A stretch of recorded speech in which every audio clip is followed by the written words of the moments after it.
vamos a nuestra segunda entrevista y el tema que vamos a topar también es sobre política electoral y para ello hemos invitado al abogado constitucionalista Aldrin Gómez. Doctor, muy buenos días. Primero que todo, gracias por estar aquí. Gracias.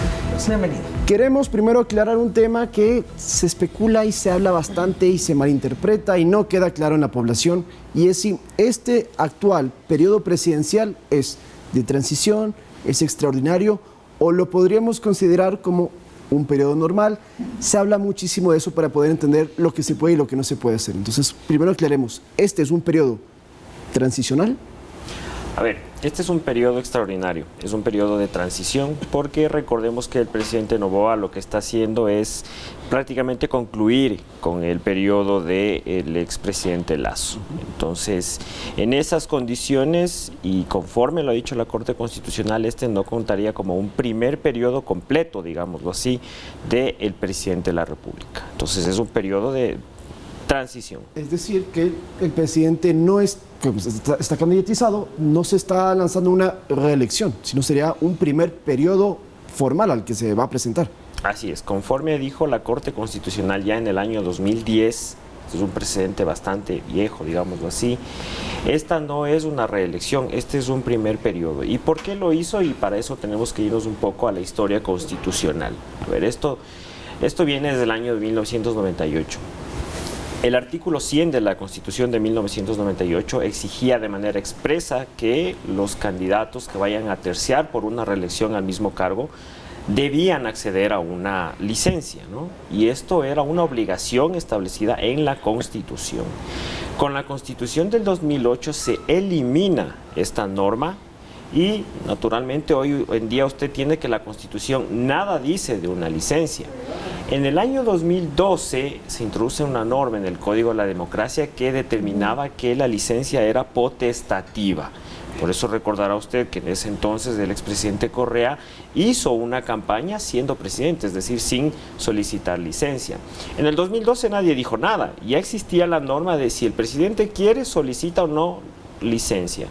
En su momento no lo quiso y nadie dijo absolutamente nada. Entonces no entiendo por qué ahora el problema es que cuando la norma te dice, te obliga, pero para una reelección, ahora la gente dice, no, pero tienes que solicitar licencia porque hay que hacer una interpretación. Sí, pero tú tienes una sentencia de la Corte Constitucional que te dice que las autoridades que están terminando periodos de transición es eso, no es un primer periodo, y si se lanzan o tercean para una candidatura posterior, esa recién es su primer periodo, no es un segundo periodo, no es una reelección. Entonces el error ahí fue de la Asamblea Nacional en el año 2020, que no tomó en cuenta este precedente de la Corte, que como le digo es de antaño. Ahora vamos a analizar qué pasa también con la Asamblea Nacional. La semana pasada la presidenta del Consejo Nacional Electoral dijo que si no se aplica la licencia para el presidente de la República, tampoco se debería aplicar para quienes quieren terciar nuevamente en la Asamblea Nacional para el cargo, para reelección, tomando en cuenta que también ellos han terminado un periodo. Entonces, ¿qué cabería en esa situación, abogado? A ver, en esa situación la ley, el Código de la Democracia no le hace ninguna distinción a usted de presidente o asambleísta. Dice las autoridades que vayan a terciar por el mismo cargo. En este caso usted tiene que, al haber existido por primera vez en la historia constitucional del país una muerte cruzada, existe tanto presidente como asambleístas que están en un periodo de transición, están terminando prácticamente un periodo que ellos no lo iniciaron. Y en ese sentido también, conforme el dictamen de la Corte Constitucional, tampoco necesitarían una licencia. Ese es, mire, puede gustarnos, puede desagradarnos el presidente de la Corte Constitucional, pero está ahí, es norma y puede haber mucha gente que no esté de acuerdo, pero existe el precedente y ese precedente es obligatorio para todas las personas y todas las autoridades. Entonces, si no se necesita pedir licencia, pero sí se puede hacer campaña electoral con las mismas condiciones que los demás postulantes. Sí, a ver, ahí hay que tener, en eso tenemos que ser muy claros. Todas las autoridades se rigen bajo el principio de responsabilidad. Entonces, las autoridades que vayan a terciar por nuevamente una reelección y que vayan a ejercer su cargo tendrán que hacerlo de tal manera que no se vean entorpecidas sus actuales funciones, ¿no? Tendrán que ahí sí, pues, sacar tiempo de donde no tengan.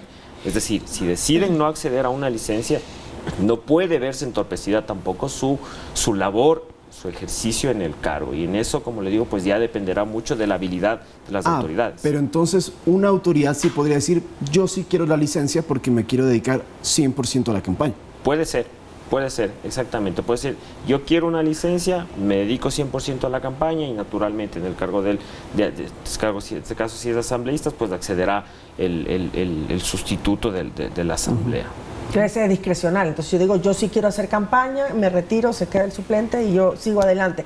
Y en el caso del presidente de la República que no tome la licencia, que continúe con sus actividades de acuerdo a su trabajo, realmente a la inauguración de obras, a la difusión de su trabajo, ¿cómo se lo debería manejar?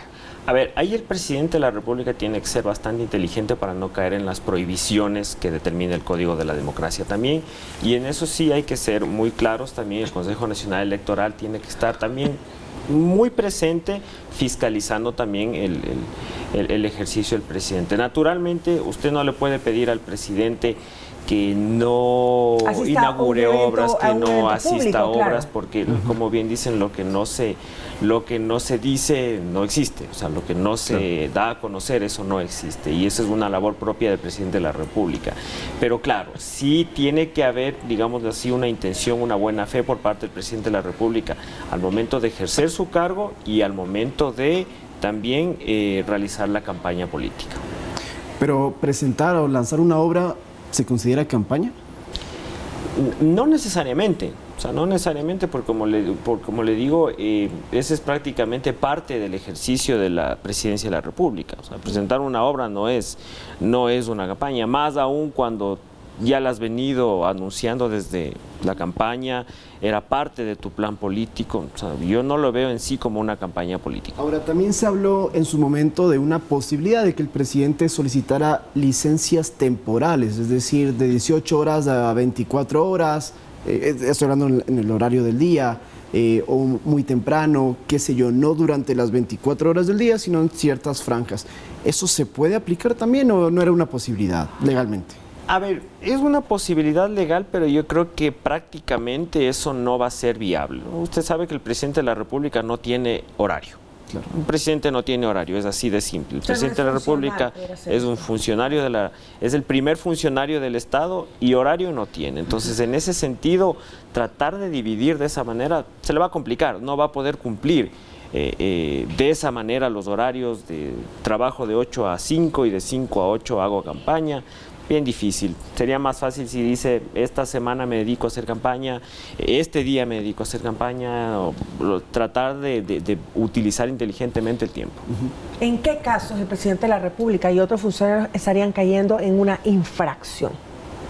A ver, el presidente estaría cayendo en una infracción y como le digo, ahí depende mucho el Consejo Nacional Electoral, siempre y cuando se sobrepase, por ejemplo, temas de gastos electorales, y ahí el Consejo Nacional Electoral va a tener que hacer una labor bastante técnica para poder diferenciar lo que es el gasto público propio del ejercicio del cargo de lo que es el gasto propio de una campaña electoral. Y ahí ya la culpa no va a ser, digámoslo así, del presidente o de quienes cometan la infracción. A ver, ellos van a ser los culpables de la infracción, pero la culpa de no fiscalizar va a ser del Consejo Nacional Electoral.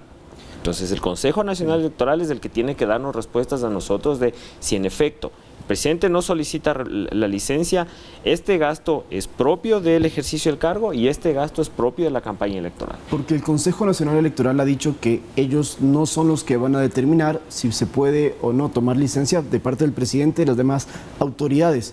Entonces sí queda todavía la duda de quién es el que finalmente va a decidir si puede o no puede ser licencia. Usted nos dice que según la Corte Constitucional hay una sentencia que avala no pedir la licencia, pero quizás todavía actores políticos esperan un pronunciamiento de alguna entidad. ¿Se debe esperar esto? ¿Ya no es necesario entonces? No. Pedir o no pedir licencia es potestad propia del presidente de la República. Solo en él está pedir o no la licencia. No lo puede decir el Consejo Nacional Electoral, el Tribunal Contencioso Electoral, la Contraloría General del Estado. Nadie le puede obligar a solicitar licencia. Ni la Asamblea Nacional. Si ni la Asamblea Nacional. La Asamblea dice, yo sí voy a tomar licencia, presidente, usted también hágalo. No, ni la Asamblea Nacional. Bueno, nadie puede obligarle. Y todo lo que dice sobre la reelección de los funcionarios y todo está en la Constitución. Eso está sobre cualquier otra normativa y cualquier otra ley. Así es que eso le digo, mire, mucha gente, a ver, por ejemplo, mucha gente dice, lo que pasa es que el dictamen de la Corte Constitucional nada dice de la licencia. A ver, vamos por partes. ¿Por qué nada dice de la licencia? Este dictamen es del año 2010. Primero porque en la Constitución del 2008 no hay ninguna norma que te obligue a solicitar licencia. Entonces la Corte no podía interpretar una norma que no existe. Y luego, como le digo, la obligatoriedad de la licencia se incluye en las reformas del Código de la Democracia del año 2020. Entonces, en el año 2010 tú no tenías nada que decir respecto de las licencias. Esto es una norma que, digámoslo así, trae a la vida una norma constitucional derogada, que es la de 1998. Es decir, si el constituyente de manera expresa te está eliminando el requisito de la obligatoriedad de la licencia, ¿por qué tú la traes a colación ahora a través de una ley? ¿Por qué revives una norma derogada? Para tenerlo muy claro, en el caso que el presidente o cualquier otro candidato, que sean asambleístas en este caso, no piden licencia, no pueden tener una infracción ni electoral, como preguntaba María Mercedes, pero tampoco de Corte Constitucional o alguna otra entidad, incluso con acciones de protección, qué sé yo, para evitar que esto se cumpla. No se puede. No, complicado, porque primero recuerde usted que estamos en periodo electoral. Okay. Y en periodo electoral la máxima autoridad es del Tribunal Contencioso Electoral. Entonces no creo yo que exista alguien que se vaya a aventurar a presentar una acción de protección. Vea, si la propia Corte Constitucional ya desestimó la acción extraordinaria de protección que presentó Jan Topic diciendo que estamos en periodo electoral. Okay. Entonces la puerta por ese lado está totalmente cerrada. Clarísimo. Muchísimas gracias por acompañarnos, gracias por asistir a Noticias 7. Buenos días, gracias, abogado. Un placer. El abogado constitucionalista Aldrin Gómez hablando sobre las licencias que se pueden o no otorgar a los candidatos a elección popular cuando están cumpliendo la misma función. Con esto entonces, María Mercedes, vamos a darle paso a Sofi, que tenemos más información aquí en Noticias 7 Matinal.